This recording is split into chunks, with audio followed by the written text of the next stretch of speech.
My experience has been with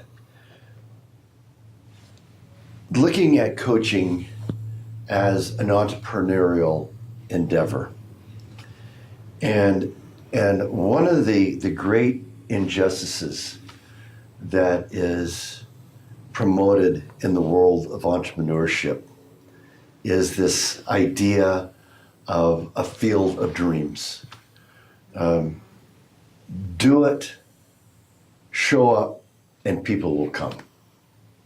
And that there's a magical way of doing it. That if you do it just like me, and you be just like me, you'll be successful. We know those individuals, those faces that are out there, and there's no intention to deceive. I really don't believe so, but people really believe that. And so, anytime someone says there is a one size fits all in coaching, and you get certified or you become a coach, and again, Field of Dreams, you get that certification and people will come, and it's so frustrating when one realizes that it may be magical thinking, but there's no magic that happens. Just want to let everybody know that I'm a coach. Here's my business card, and things will happen. And so one of the things that when I'm talking with individuals who have either been in those particular situations or considering those situations, I'll mention to them that one of the things that they want to ask about to themselves and to the particular approach that they're going to follow is, are the skills that I am learning, are these something that will fit with my psyche, with my personality, with my being? Are they consistent with who I am? Or am I going to be putting on a mask, being someone that I'm not, and trying to help people? And good luck if we're trying to open people up to be authentic and we're not authentic. It's a tough space. And I ask also, is there a process in place? Unless let me take a step back. Unless a person is of truly an entrepreneurial nature and has the network where they can bring in clients just through their network, or doing some public speaking and they're really adroit at grassroots marketing and so on. Unless a person has that, then how does one acquire clients? And so asking, do you have a tool, a process to help me get leads? And with that, that's a key component, because if someone just says, well, no, that's up to you, that's a challenge. The other thing that is really, really important is process. When you and I are talking for the first time, and we're deciding whether we're going to work together between client and coach, they're gonna work with me for two reasons. One, they trust me and they believe that what I have and my experience in life they can identify with, and I have something to offer. But even above that is, do you have a process? And do you have a process that works? Because people will oftentimes make their decision based upon a process.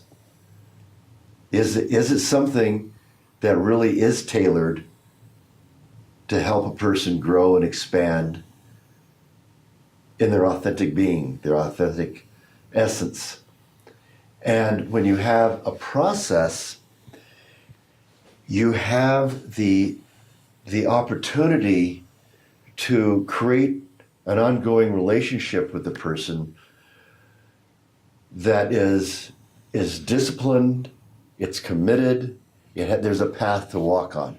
I think for me, one of the reasons why we, taking a couple of years, really more than 3 years of writing these exercises, even though I had a lot of experience already in the coaching and in that world, I realized that if I had 1, 2, 3, 5 clients, that I need to be able to have processes in place so that I could be at different stages in the work that we're doing together for each of these people. And otherwise it would be exhaustive, very exhaustive, let alone when you have 5 to 10, 10 to 15, and 15 to 20.